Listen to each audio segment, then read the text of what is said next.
তাহাজ্জুদের সেজদায় আপনি একটি দোয়া 41 বার পড়ুন, সেজদা থেকে মাথা ওঠাতে দেরি দোয়া কবুল হতে দেরি হবে না। আল্লাহর কসম করে বলছি আমার প্রাণের ভাইরা, অনেকেই অনেক সমস্যার মধ্যে থাকে, ব্যবসা বাণিজ্য লস, বিপদের উপর বিপদ, কোনটা কাউরে কোনটা করবে, যেইটাতে হাত দেয় ওইটাই সফল হয় না, কোন কাজে সফলতা পাবে অবাক হয়ে যায়, মানুষগুলো টেনশনে পড়ে যায়। অনেক সময় ফোন দিয়ে বলে, হুজুর ব্যবসা বাণিজ্য কোনোটাই তো উন্নতি করতে পারছি না, সন্তানাদি কথা শুনছে না, স্ত্রীর কথা শুনছে না, কোন আমলটা করলে আল্লাহ তাআলা কবুল করবেন? আমি বলবো কোনো আমল করার দরকার নাই, শুধুমাত্র তাহাজ্জুদের সালাত আদায় করেন আর সেজদায় গিয়ে এই দোয়াটা 41 বার পরে বাংলাতে আল্লাহর কাছে সব দোয়া করেন, আপনার মনের সব আশা পূরণ হয়ে যাবে, আপনার মনের সব চাহিদা পূরণ হয়ে যাবে। আমার আল্লাহ তাআলা আপনার দোয়া মাকামে মাকসুদে পৌঁছায় দেবেন।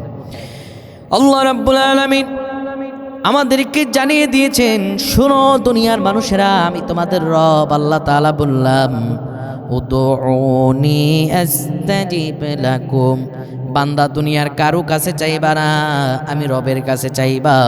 আমি আল্লাহর কাছে চাইতে দেরি হবে, আমি আল্লাহ তোমাকে দিতে দেরি করব না।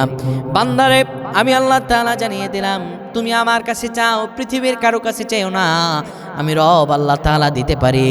অত ইজ্জু মাংতাসা অত জিল্লু মাংতাসা, আমি আল্লাহ সম্মান দিতে পারি, আমি আল্লাহ সম্মানিত করতে পারি। সুতরাং সব কিছু আল্লাহ তাআলা দেন, আমরা আল্লাহর কাছেই চাইব। তাহাজ্জুদ নামাজ আপনি পড়বেন 2 রাকাত করে 8 রাকাত পড়বেন। প্রথম রাকাতে সূরা ফাতিহার পর 3 বার ইখলাস পড়বেন। প্রথম রাকাত যেই নিয়ম, দ্বিতীয় রাকাত একই নিয়ম।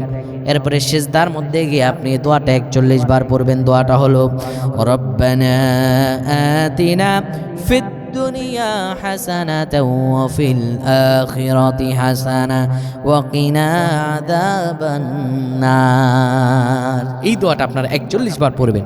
আবার বলে দিচ্ছি, রব্বানা আতিনা ফিদ দুনিয়া হাসানাতাও ওয়া ফিল আখিরাতি হাসানা ওয়া কিনা আযাবান নার। এই দোয়াটা 41 বার পরে বাংলাতে আল্লাহর কাছে যা দোয়া করবেন, আপনি মাথা উঠাতে দেরি, আপনার দোয়া কবুল হতে দেরি হবে না। বলেন আল্লাহুম্মা আমিন।